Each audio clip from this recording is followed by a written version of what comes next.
La majorité des Africains sont aujourd'hui chrétiens et musulmans parce que les Européens chrétiens et les Arabes musulmans sont venus faire la guerre en Afrique et ont gagné. Si c'était la Chine qui avait fait et gagné la guerre en Afrique, la majorité des Africains seraient aujourd'hui bouddhistes et fiers de l'être. Accepter ces religions imposées est donc une preuve de soumission, d'acceptation de la défaite.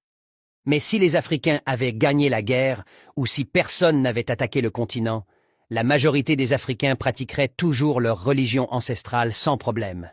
Et l'Afrique serait sans aucun doute le continent les plus développés du monde. Vu son magnifique climat, ses nombreuses ressources naturelles et la force de ses braves hommes et femmes, pourquoi le christianisme et l'islam freinent le développement de l'Afrique? En fait, le peuple africain, pas habitué à ce style de croyance, ne maîtrise pas ces religions. La majorité ne distingue pas la fiction de la réalité. Ils ne savent pas ce qui est au sens propre et ce qui est au sens figuré. Alors que les Européens et les Arabes pratiquent ces religions sans problème avec une certaine organisation, ça va dans tous les sens en Afrique. La majorité des Africains sont très naïfs face à ces religions. De nos jours, l'Afrique est considérée comme le continent le plus religieux, au regard du pourcentage élevé de croyants. En fait, les élèves ont dépassé les enseignants. Voici la preuve de la naïveté de l'Afrique. 1. L'Afrique est le seul continent où on trouve plus d'églises et mosquées que d'écoles et d'entreprises. On est les seuls à penser que la religion est plus importante que l'éducation, l'emploi et le développement économique. 2.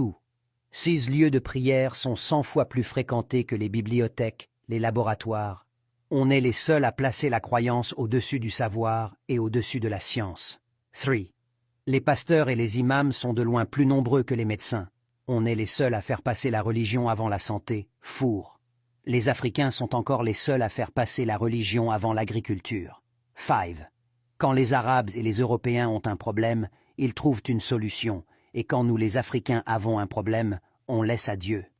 On est les seuls à abandonner nos problèmes à Dieu. 6. Presque tous les continents se protègent avec l'arme nucléaire et les Africains se protègent avec Jésus et Allah. Sommes-nous les seuls à faire confiance à ces dieux?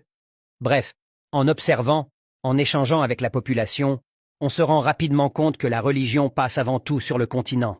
Cette naïveté constitue le principal frein au développement de l'Afrique. Y a-t-il un exemple au monde d'un pays qui s'est développé non pas grâce à l'industrialisation, mais grâce à la religion et aux prières? Quel est le retard qu'un individu accumule durant toute sa vie de tout le temps passé à prier et non à se reposer et se cultiver?